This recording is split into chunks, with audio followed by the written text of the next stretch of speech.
Federalist Papers, Federalist number 2, published October 31st, 1787, penned by John Jay, titled Concerning Dangers from Foreign Force and Influence.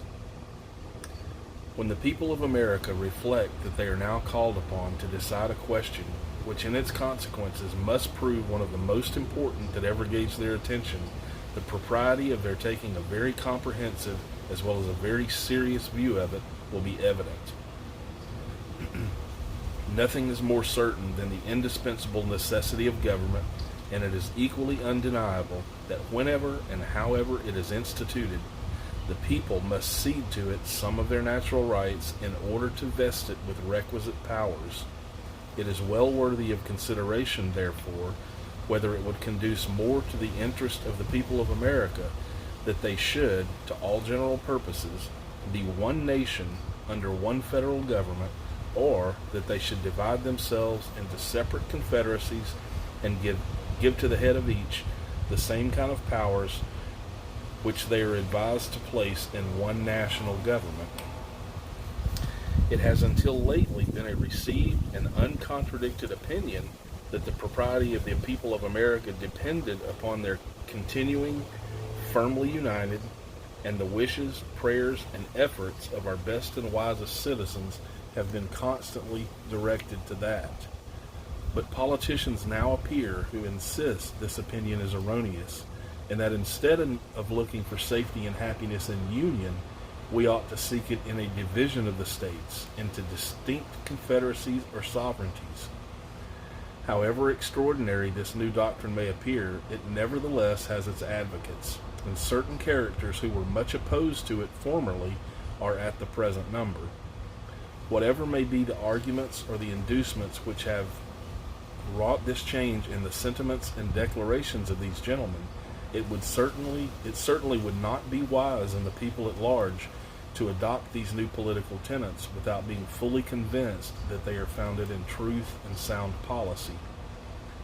It has often given me pleasure to observe that the independent America was not composed of detached and distant territories, but that one connected, fertile, wide-spreading country was the portion of our Western Sons of Liberty. Providence has in a particular manner blessed it with a variety of soils and productions, and watered it with innumerable streams for the delight and accommodation of its inhabitants.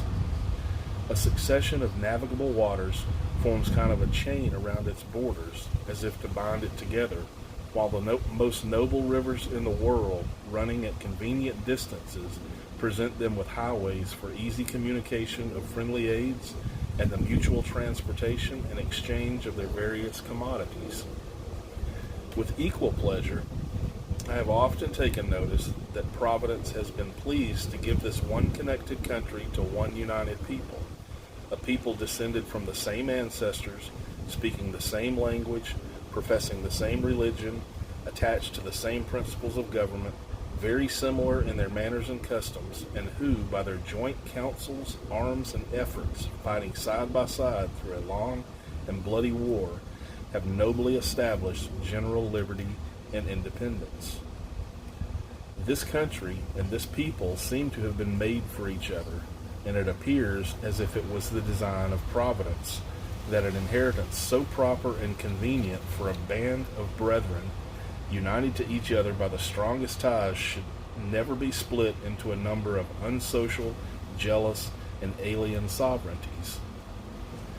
Similar sentiments have hitherto prevailed among all orders and denominations of men among us. To all general purposes, we have uniformly been one people, each individual citizen everywhere enjoying the same national rights, privileges, and protection. As a nation, we have made peace and war. As a nation, we have vanquished our common enemies. As a nation, we have formed alliances and made treaties and entered into various compacts and conventions with foreign states.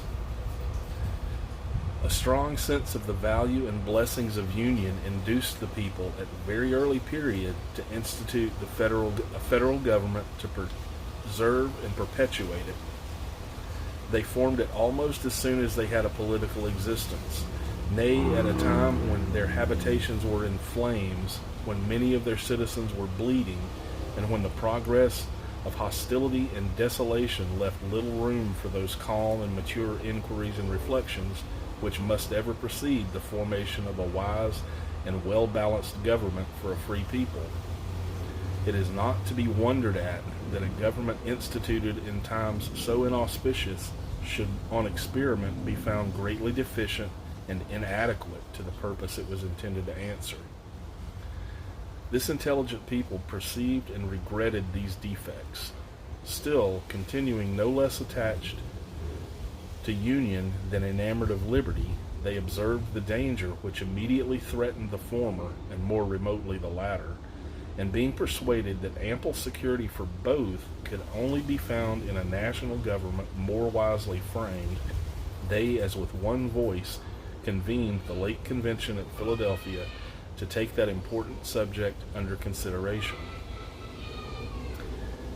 This convention, composed of men who possessed the confidence of the people, and many of whom had become highly distinguished by their patriotism, virtue, and wisdom, in times which tried the minds and the hearts of men, undertook the arduous task. In the mild season of peace, with minds unoccupied by other subjects, they passed many months in cool, uninterrupted, and daily consultation, and finally, without having been awed by power or influenced by any passions except love for their country, they presented and recommended to the people the plan produced by their joint and very unanimous councils.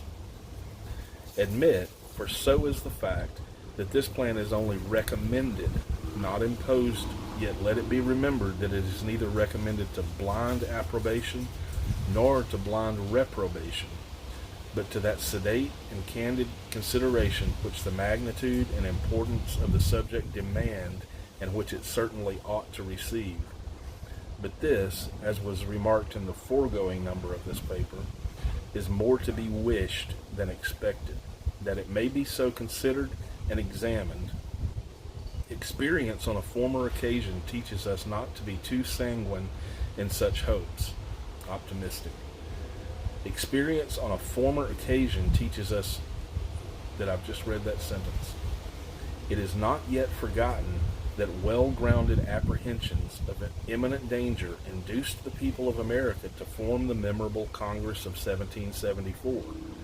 That body recommended certain measures to their constituents, and the event proved their wisdom. Yet it is fresh in our memories how soon the press began to teem with pamphlets and weekly papers against those very measures. Not only many of the officers of government who obeyed the dictates of personal interest, but others, from a mistaken estimate of consequences, or the undue influence of former attachments, or whose ambition aimed at objects which did not correspond with the public good, were indefatigable in their efforts to persuade the people to reject the advice of that patriotic Congress.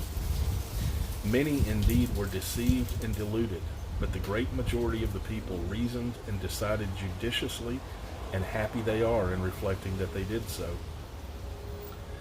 They considered that the Congress was composed of many wise and experienced men, that being convened from different parts of the country, they brought with them and communicated to each other a variety of useful information, that in the course of time they passed together in inquiring into and discussing the true interest of the country, they must have acquired very accurate knowledge on that head, that they were individually interested in the public liberty and prosperity, and therefore that it was not less their inclination than their duty to recommend only such measures as, after the most mature deliberation, they really thought prudent and advisable.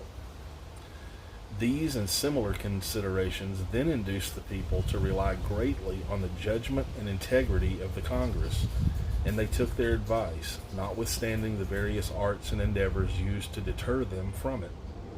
But if the people at large had had reason to confide in the men of that Congress, few of whom had been fully tried or generally known, still greater reason have they now to respect the judgment and advice of the convention, for it is well known that some of the most distinguished members of that Congress, who have been since tried and justly approved for patriotism and abilities, and who have grown old in acquiring political information, were also members of this convention, and carried into it their accumulated knowledge and experience.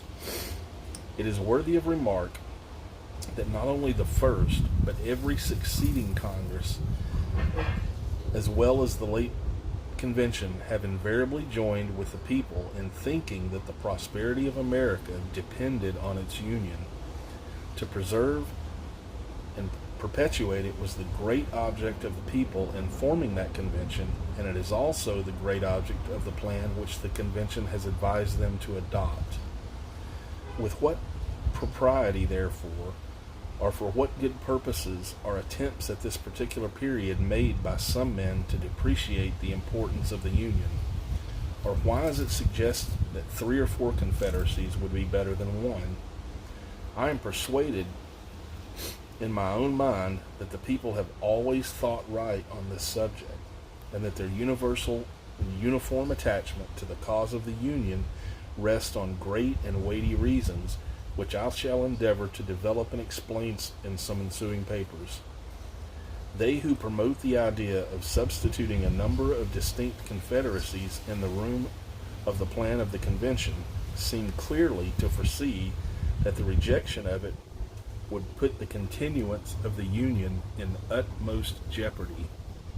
That certainly would be the case, and I sincerely wish that it may be clearly foreseen by every good citizen that whenever the dissolution of the Union arrives, America will have reason to exclaim, in the words of the poet, "Farewell, a long farewell to all my greatness."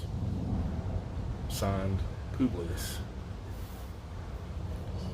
That poet was William Shakespeare. That's from Henry VIII. So there is still kind of an introduction to the whole thing, written by John Jay this time. He didn't much go into the dangers from foreign countries and entities in that portion of it, but he will continue that in the next couple of papers. So stick with me. I hope you're enjoying these. I have made a playlist entitled Federalist Papers. If you're interested, you can go back and watch the introduction and number 1 and now number 2. I will continue these probably on a weekly or bi-weekly basis, or just whenever I feel like making them, really. So I hope you enjoy them. If you have any comments about the content of the paper itself or anything else, feel free to leave a comment and we'll discuss it. Take care. See you next time.